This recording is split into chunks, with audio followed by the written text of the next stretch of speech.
Hi. I'm How are you, Madison? pretty good.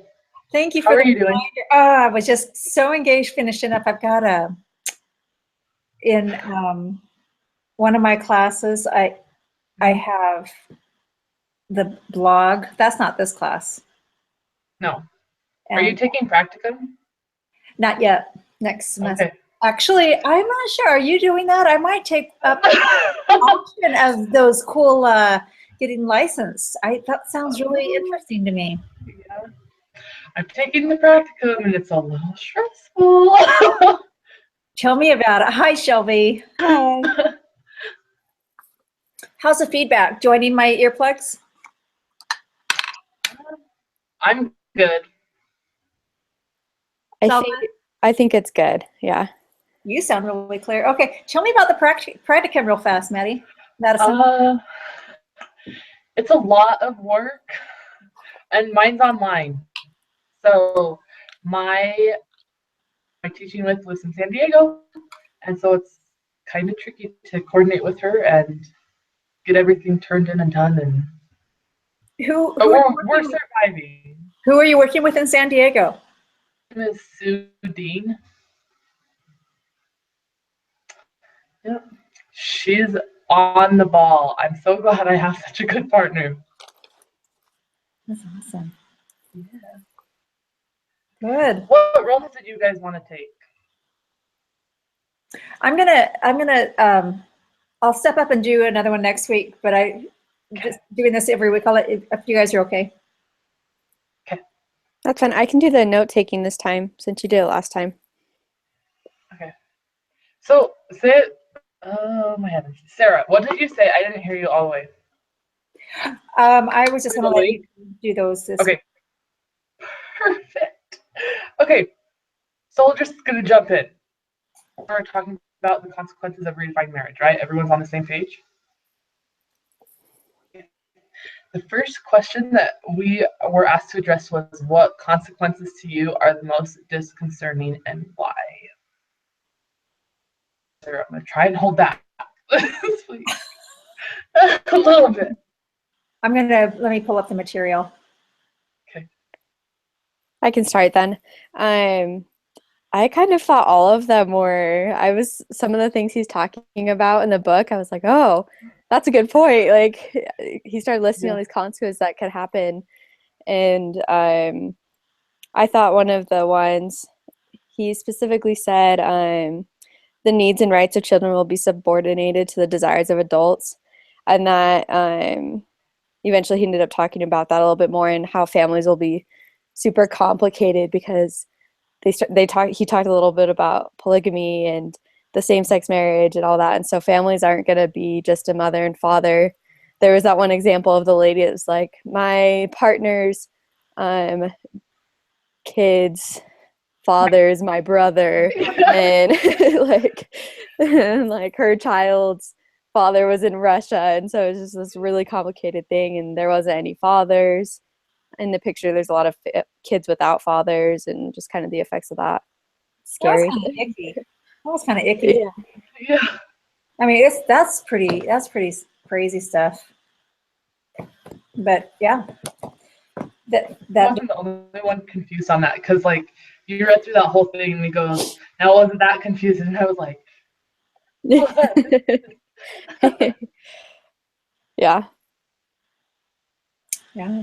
So in that situation, there was a child that didn't have a father and didn't sound like it right. There wasn't even because she said and he or she thinks of the father in Russia as her father.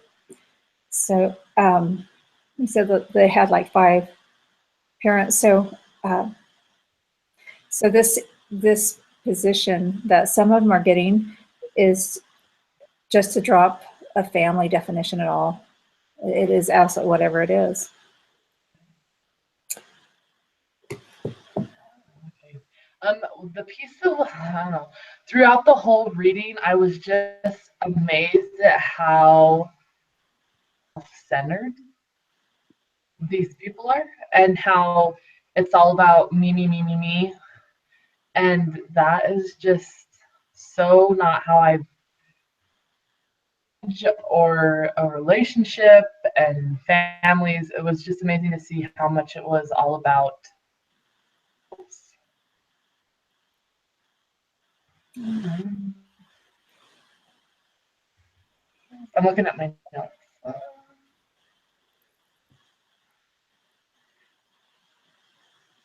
I thought it was really interesting how they had talked about with the same sex, I think it was the same sex marriage, how they could just have sex with whoever they want, and it was just their relationship was open and flexible rather than like considering it as cheating. I thought that was so interesting. Okay, the other thing, I'm looking at my notes. The other thing that was amazing to me was how, kind of what you were talking about, that they're open and temporary and how it's not going to affect anyone because you're not them. And I liked how he brought out how it wasn't going to affect anyone but those people, and how that's like created this ripple effect. Does anyone have, Sarah, do you want to say anything else? No, you cut out a little bit at the very end. How it had what kind of a effect, a ripple effect? Made marriage just into the world. This class gets kind of depressing. I gotta say that. Yeah. Isn't that all we're studying? Is the attack on it? We can get to the problem. I really like that one girl. Actually, it was another class that's an advocate. So I like seeing what people are doing also to stop. But even she, just to stop this tide, as making everything bad on marriage. And she's LDS, and she spoke up at Rick's at BYUI, and she's involved with, it's called United Family International, and she's also with the UN, and she's gone to some of those meetings. And she said that in the last couple of years, there used to be 150 people that were pro-family in when they do the breakout sessions, and she says now it's down to 50. And she says, just stop and think about that for a minute. And she says, we know it will dry up. And I think, we just get to the Book of Mormon times, and we know it will. Mm-hmm. Yeah. I'm going to ask the next question. Do you think the general public understands these consequences, or simply writes them off as conspiracy theory with no founding? What's your opinion? My opinion is they write them off, and a lot of them think it's conspiracy. I do. They think it's over, that we have nothing to be concerned about, and change is inevitable, and it's all going to work out. Yeah, I don't think they understand the consequences that will actually bring. It's like Madison had mentioned before, it's all about what they want, their desires and their rights for who to love, and the way they get to say what their relationship is, not anybody else. And so it's that whole selfish mindset where they're not thinking about the consequences of their actions. Mm-hmm. Okay, so I'm on the same side as you all, and find out that they're wrong, and they want to do what feels good, and I feel like our generation is very, we want instant gratification. We want it now, and we want what we want exactly how we want it right now. And so I thought about that as a topic, and how they can't see past their hand.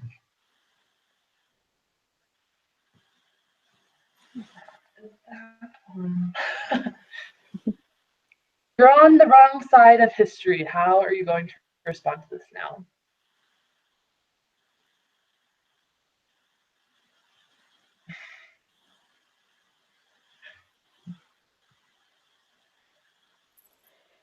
I wasn't quite sure how to respond to this one, to be honest.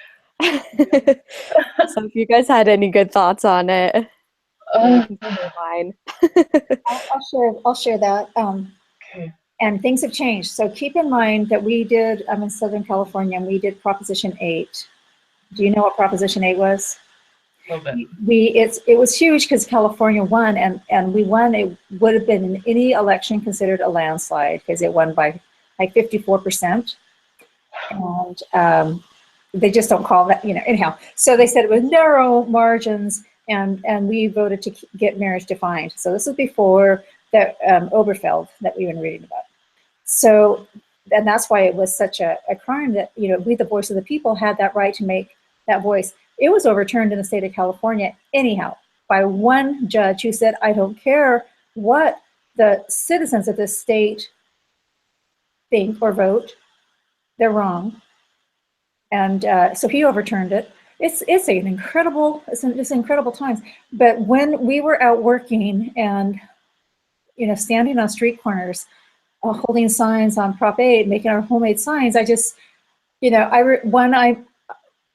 was involved. I was heavily involved, and I remember one that I held with just such a strong prayer. I just was like screaming to people. It's like there is more at stake than just marriages. This is a freedom of religion thing. And it's going to affect families also. But then, when I was knocking on doors, I had a discussion with one man who was the nicest guy, and he wanted to vote yes on Prop 8, which is what we wanted. It's hard to get a yes vote, but we want to say yes to define marriage as a man and a woman.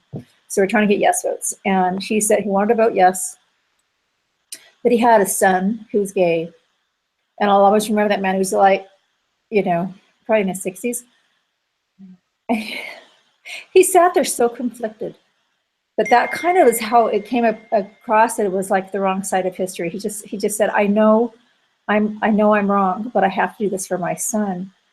I felt that way. I've never seen people so torn over that. But that really is a lot of their positions, is that we're all on the wrong side of history. And the French Revolution, every revolution's been good, right?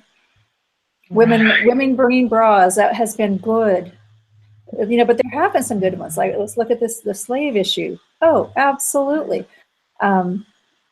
Women's suffrage rights. Absolutely. There's so many things that need to be changed. So it's difficult. It's difficult to have kids your generation to say, well, maybe there is one thing that's sacred that we shouldn't. So my side, you kind of touched into it about, that. Like history and how we've learned from, like, we study history to learn from it, right? And he talked about, like I said, no-fault divorce and how that has affected families and marriage in general. If we need to study the wars and the civil rights and all that and learn from that so that does not happen again, why should we not history about marriage? Was my stance on that.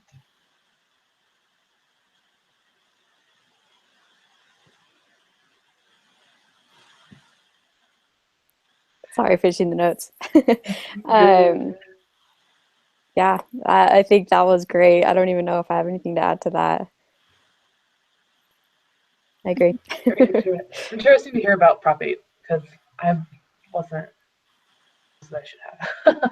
Oh, it was crazy stuff. Yeah, it was crazy stuff, and we were calling. The church said that. I mean, they will never do anything like that again. It got so ugly. Our houses were targeted. We couldn't even put signs out. Businesses were closed down, labeled as bigots, and it ripped our state. It was really, really hard. Mm-hmm. Mormons and Catholics, and blacks. A lot of blacks were with us. They are strong family advocates. I don't know if you know that. A lot of the African Americans, deep roots, very spiritual people. Okay, the next one says, my marriage doesn't affect you. How are you going to respond to this one?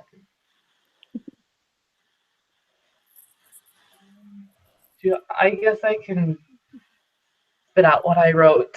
I was really on fire when I wrote my notes for this. I was like, yes, it does. It affects me. My kids are going to be going to school with your kids, and like, you surround us. You're surrounded by the people that live around you, and you will affect, and my kids will see and wonder and why you're doing what you're doing. And so it affects me because I have to like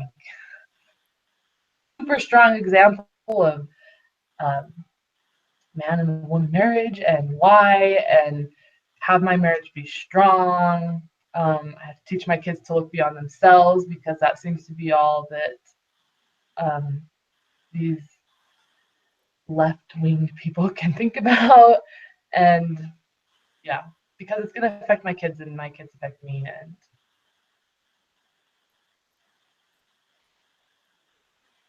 The question is, my marriage doesn't affect you. You know, I would say that I want them to have their own happiness and their own marriage and relationships. But when we are changing civic laws, that does affect me. And that's the difference. So soon after, and that was another thing that I remember when I was holding that sign, more than marriage is at stake here. It wasn't long, and we had book bags coming home with my second grader that had, I mean, these books were just waiting to get into our public schools about, you know, Jimmy has two dads, and these books that these little kids have to read, and they're just like, so, oh, they're there. Everything's is gone. I mean, this is stuff that I had to face 10 years ago. You guys were just tiny, but 10 years ago, we were already getting that junk. So it's an agenda. It's planned. Anyhow, that was such a great clip that lady that went to the UN.